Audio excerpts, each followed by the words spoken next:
You know, if you were to walk into a massive modern manufacturing plant today, you'd be hit immediately by just the sheer scale of it all. Oh, absolutely. The roar of heavy industry all around you. Yeah, exactly. You have these robotic arms swinging massive engine blocks through the air and towering CNC machines that look like they belong on a sci-fi movie set. It is incredibly visually overwhelming. Right. And if I pulled you aside in that factory and asked you, how do we make this entire place run faster and cheaper?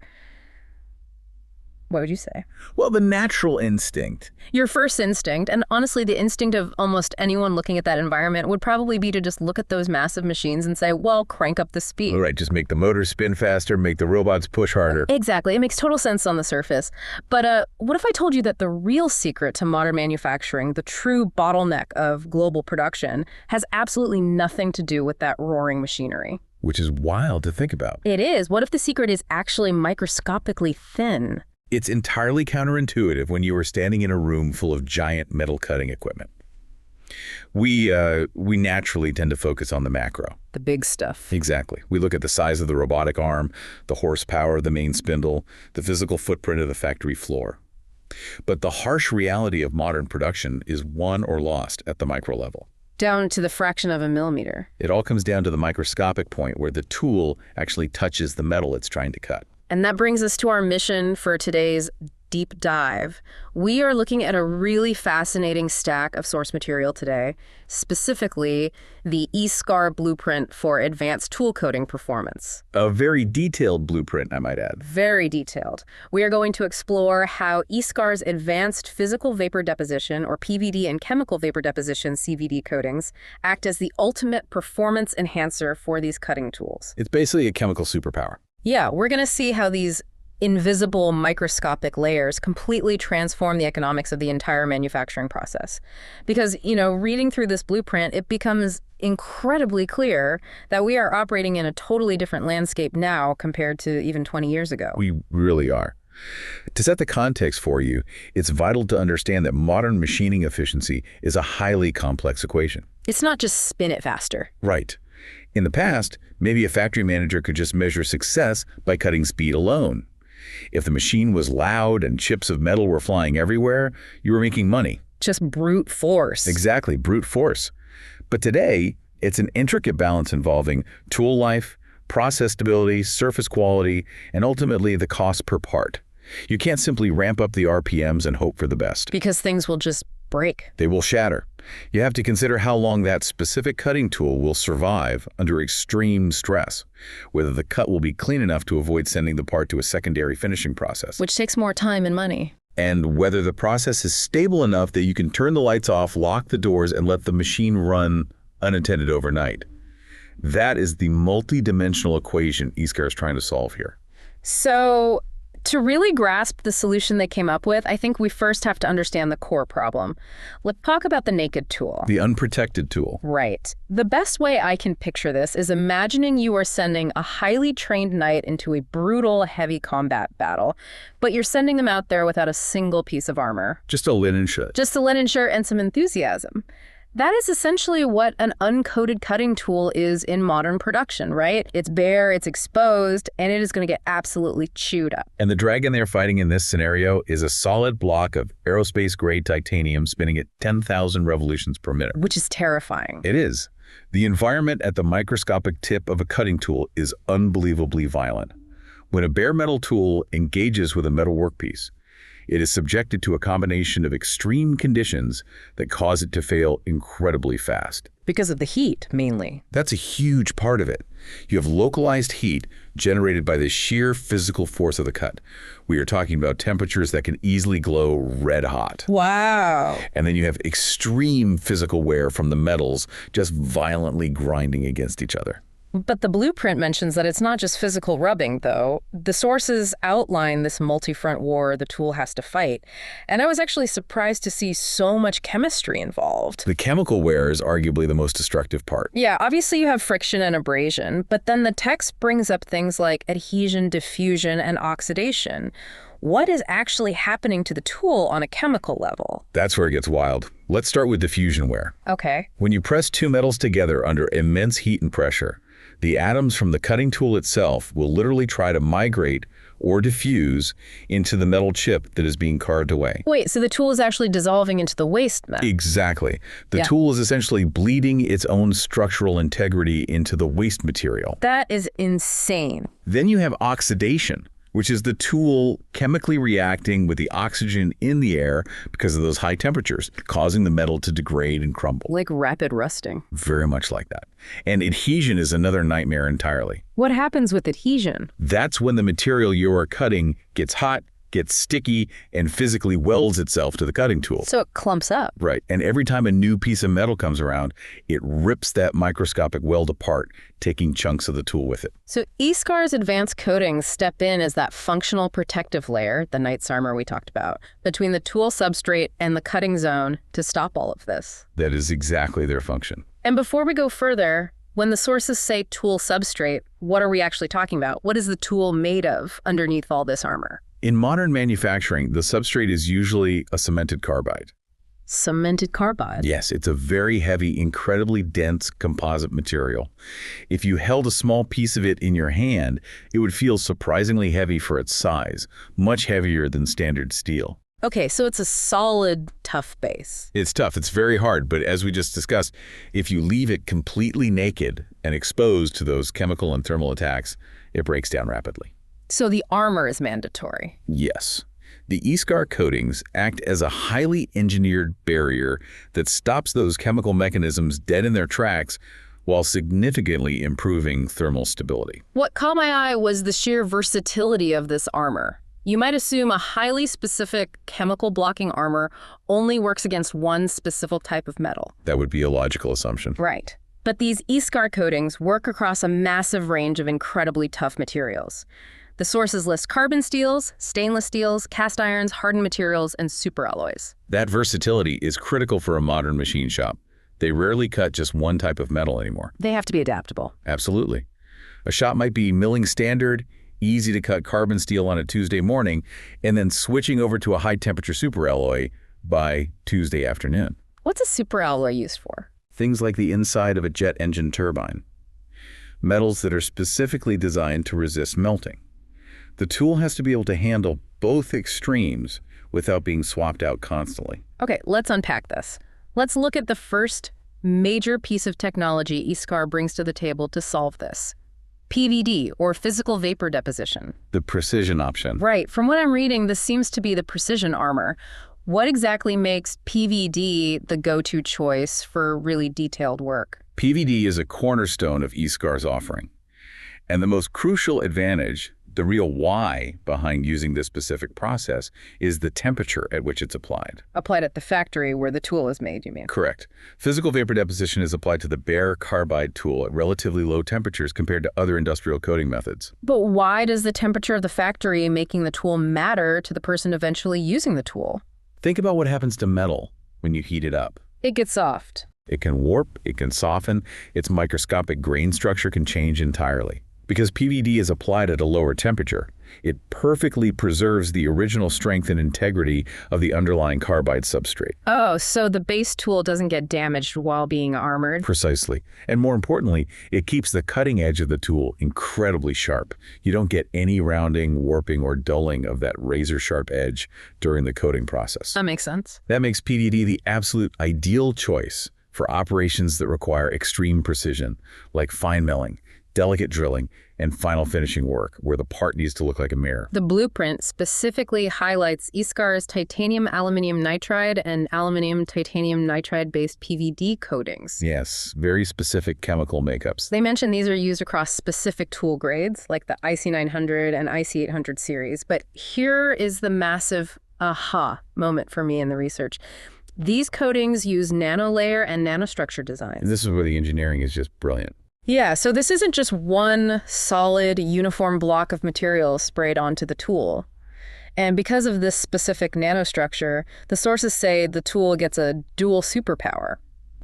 It achieves incredibly high hardness and incredibly high toughness. Which is an incredible feat. To a layperson, though, hard and tough sound like the exact same thing. Why is that a big deal? In material science, hard and tough are actually opposites, which makes this an engineering paradox. Opposites. How so? If you make something extremely hard, it naturally becomes more brittle. Think of a glass window. It's very hard, you can't easily scratch it, but if you hit it with a hammer, it shatters instantly. Right, it has no give. Exactly.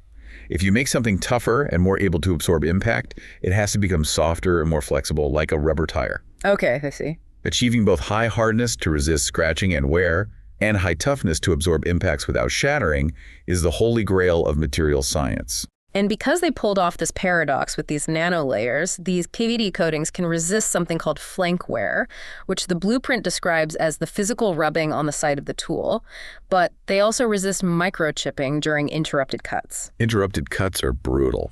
For you listening, an interrupted cut is actually fascinating to watch. Imagine a milling machine. The cutting tool is spinning, but it's not making a smooth, continuous slice like a knife through an apple. Not at all. The teeth of the tool are repeatedly banging into the metal workpiece, flying through the open air for a fraction of a second, and then violently slamming back into the solid metal thousands of times a minute. It's a violent, banging, interrupted impact. But this nanostructured armor just takes the beating. It takes the beating, and it manages to do so while keeping the cutting forces exceptionally low. The ISCAR PVD coatings are engineered to have a very low coefficient of friction. So they are slippery. Think of it like a freshly waxed floor. Things just glide across it. When the metal chip is carved away, it glides over the tool face instead of dragging. Which means less heat. Exactly. This reduced friction cuts down tremendously on heat generation and mechanical force. The result is a beautifully smooth surface finish on the final part and far greater process stability. Even with difficult metals. Especially then. This is particularly noticeable when you are working with tricky, sticky materials like stainless steel, which loves to grab onto the cutting tool and tear rather than cut cleanly. That is just the precision side of the equation, though. The blueprint then shifts gears entirely into the heavy-duty side. What's fascinating here is how the ISCAR blueprint pivots to address a totally different manufacturing reality with CVD, or chemical vapor deposition coatings. A completely different approach. Right. If PVD is the surgical scalpel covered in precision armor, CVD is the heavy-duty, earth-moving workhorse. The use cases described are completely different. We just talked about PVD being great for that sharp, precise, interrupted banging of a milling machine. But CVD is built for high-volume production and continuous cutting. Yes, continuous is the key word. I'm picturing turning applications on a massive lathe where a tool just digs into the metal and stays engaged, peeling off a continuous glowing ribbon of steel for minutes at a time without ever leaving the cut. For that kind of relentless, continuous operation, you need a fundamentally different kind of protection. The sources introduce ISCAR's SumoTech coating technology for this exact scenario. SumoTech. That even sounds heavy-duty. It is. These CVD coatings are typically much thicker than PVD, and they are specifically optimized for highly robust carbide substrates. The blueprint mentions grades IC8250 and IC5010 as key examples of this heavy-duty foundation. With continuous cutting, the big enemy seems to be the heat buildup. The tool just sits in the cut, grinding away under immense pressure, and the temperatures go off the charts. They get astronomically high. The metal chips flying off the lathe are literally turning purple and blue from the heat. And that intense heat is where CVD really shines. It provides a profound heat barrier effect. A heat barrier. Because these SumoTech coatings are thicker and chemically structured differently, they act as extreme thermal insulation. It is very similar to the concept of the ceramic tiles on the belly of a space shuttle. Oh, that's a great comparison. When the shuttle re-enters the atmosphere, the friction creates blistering heat. But those tiles absorb and deflect it, so the aluminum frame of the ship doesn't melt. And the CVD coating does the exact same thing for the tool. It does. It deflects the extreme cutting temperatures into the metal chip being removed, ensuring the underlying carbide substrate doesn't melt, soften, or deform. Because of that incredible thermal shield, factory managers can run their machines at blazing, fast cutting speeds, especially in heavy steel and cast iron machining, without instantly destroying the tool. It unlocks massive speed potential. The blueprint says this prevents crater wear and severe abrasion. Crater wear is exactly what it sounds like, right? The heat and pressure literally carve out a pothole on the top of the tool where the metal chip is rubbing against it. That pothole is a perfect way to visualize it. And in an automated production line, consistency is everything. You cannot have tools forming unpredictable potholes, failing randomly, or wearing out prematurely. Because that stops the whole factory. Exactly. CVD ensures that over long, grueling, continuous runs, the tool behaves exactly as expected. If a factory is running a lights-out schedule, where the machines are operating automatically at 2 in the morning with no humans around, predictable wear is the most valuable commodity in the building. Here's where it gets really interesting, though. We've talked about PVD and CVD as concepts, but the source material goes deep into the actual structure of what ISCAR is putting on these tools. It's the architecture of it all. Right. Because when you think of a coating, you usually think of a single smear of chemical paste, like painting a wall. But the sources reveal it's actually a layer cake. A very, very small layer cake. They call it an advanced multi-layer and gradient architecture. Before we break down the layers, how thick is this cake we are talking about? We are operating on a scale that is hard to comprehend. We are talking about nanometers. So practically invisible. A standard human hair is massive compared to this, about 80,000 to 100,000 nanometers thick. These entire layer cakes, with all their individual tiers, are often just a few microns thick in total. That is just baffling. Yet within that microscopic space, this is a masterclass in materials engineering. Rather than relying on a single material that tries to do everything okay but nothing perfectly, ISCAR has designed these coating systems so that each infinitesimally small layer serves a highly specific, highly specialized purpose. Let me break down this microscopic layer cake for you because the design is brilliant. On the very outside, the frosting of the cake, you have a hard outer layer. Their first line of defense. Its sole job is to fight off abrasive wear. It's the frontline shield. Then right beneath that, you have a tough inner layer. This is the shock absorber. Right, to handle the impacts. When the tool violently hits the metal, this softer, tougher layer flexes and absorbs the mechanical shock so the whole structure doesn't shatter. And interspersed through this, you have the heat-resistant layers managing those extreme temperatures we just talked about. And we have to stop and ask ourselves, why does this complex layer cake architecture actually matter in the real world on the factory floor? What's the practical application? It matters because this gradient structure allows the coating to dynamically adapt to the changing physical conditions as it wears down over time. Adapt. How does a metal coating adapt? Let's look at the microscopic timeline of a cut. When a fresh tool makes its first pass, the very top microlayer is taking the brunt of the abrasive force. Okay, the frosting layer. Right. But over thousands of cuts, that tiny top layer slowly wears away. The layer beneath it, however, is chemically and structurally tailored for the slightly altered, slightly duller cutting dynamics of a partially worn tool. So it's sacrificial, but it's intelligent. It knows that as it dies, the layer beneath it needs different properties to keep fighting. It guarantees predictable edge integrity. In manufacturing, surprises are incredibly expensive. Nobody likes a surprise on an assembly line. You want the cutting tool to behave the exact same way on the first cut as it does on the 5,000th cut. If a tool acts erratically as it wears down, you start producing defective parts. This gradient architecture ensures that behavioral predictability from the start of the shift to the end. If we connect this to the bigger picture, we have to address the financial elephant in the room. The cost. You look at all this incredible nanotechnology, these microscopic gradient layer cakes of titanium and aluminum, the dual paradox of hardness and toughness, and you know immediately. These advanced coated tools have a higher upfront cost than basic uncoated tools. I'm putting myself in the shoes of a factory purchasing manager right now. I'm looking at the catalog, and these ISCAR coated tools are definitively more expensive on a per unit basis. It would be very tempting to just buy the cheaper basic tool to save the budget. That upfront line item cost is often a huge psychological hurdle for procurement departments. I can imagine. But it is a massive misconception to just look at the initial price of the carbide insert. The initial cost of the tool is almost irrelevant when you break down the immense downstream savings these coatings unlock across the entire factory. Let's run the math on those downstream savings because it adds up fast. First, extended tool life means fewer tool changes. Which saves time. Right. Every time you have to stop a massive $1 million CNC machine to open the doors, unbolt a dull tool, and bolt in a new one, the machine is producing nothing. You are losing money by the minute. So you get massive reductions in machine downtime. That's a huge factor.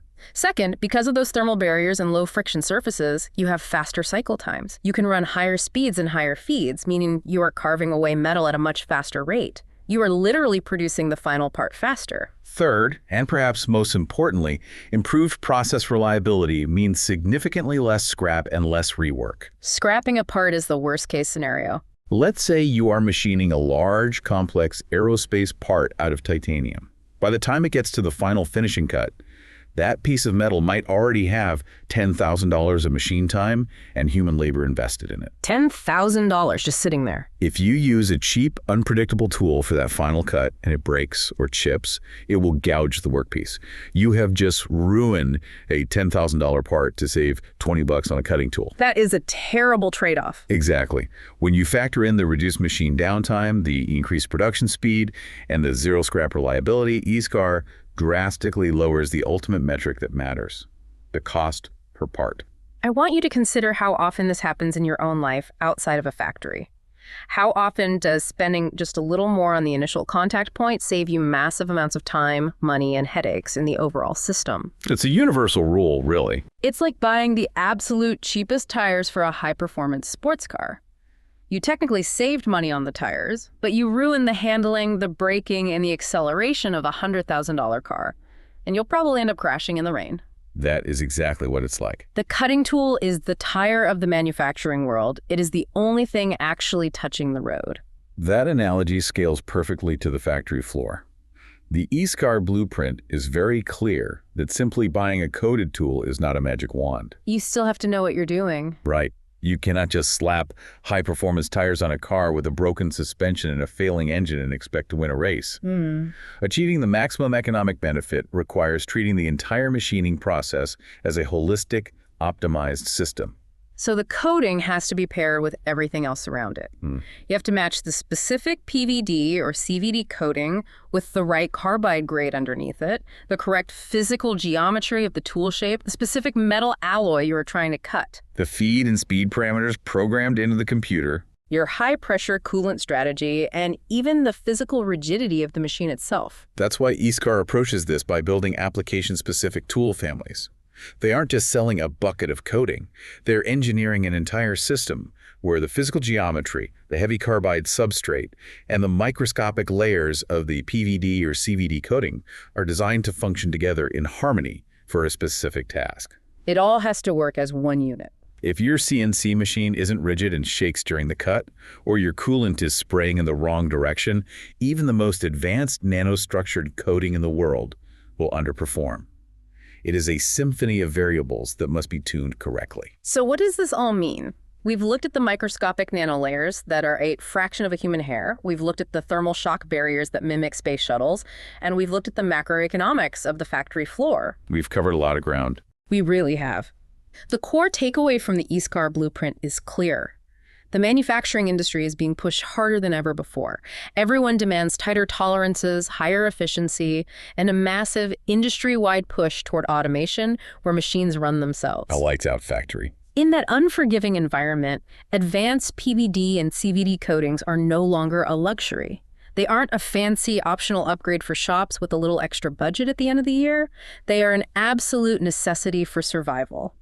Without this microscopic armor, you simply cannot compete in modern metal cutting. This raises an important question, though, doesn't it? What's that? We have just spent this deep dive exploring how ISCAR engineers microscopic multi-layer gradient architectures to dynamically adapt to extreme physical destruction, intense heat, and aggressive chemical wear in metal cutting. Right. If we can successfully engineer sacrificial but adaptive surface technology at the nanoscale for a factory tool, what happens when we take this concept and apply it to other fields? Oh, wow. Taking it out of the factory. Could we eventually see this kind of smart, adaptive gradient coating on the heat shields of commercial spacecraft, where the layers change properties as they burn off? That would be incredible. What about on medical implants, like hip replacements, that need to intelligently adapt to the changing chemical environment and friction of the human body over several decades? Or even everyday stuff. Exactly. Or even on everyday consumer electronics, to make them fundamentally impervious to physical wear and extreme temperature drops. The principles of material science we see in these metal cutting tools might just be the blueprint for the resilient, adaptive surfaces of our future. That is a wild thought to leave off on. Imagine dropping your phone on concrete and the nanostructured layer cake just flexes and absorbs the shock perfectly without a single scratch. It's not as sci-fi as it sounds anymore. Clearly not. A massive thank you to you for joining us on this deep dive. We hope this journey into the hidden microscopic armor that keeps global manufacturing running has totally changed the way you look at how the things around you are made. We will catch you on the next deep dive.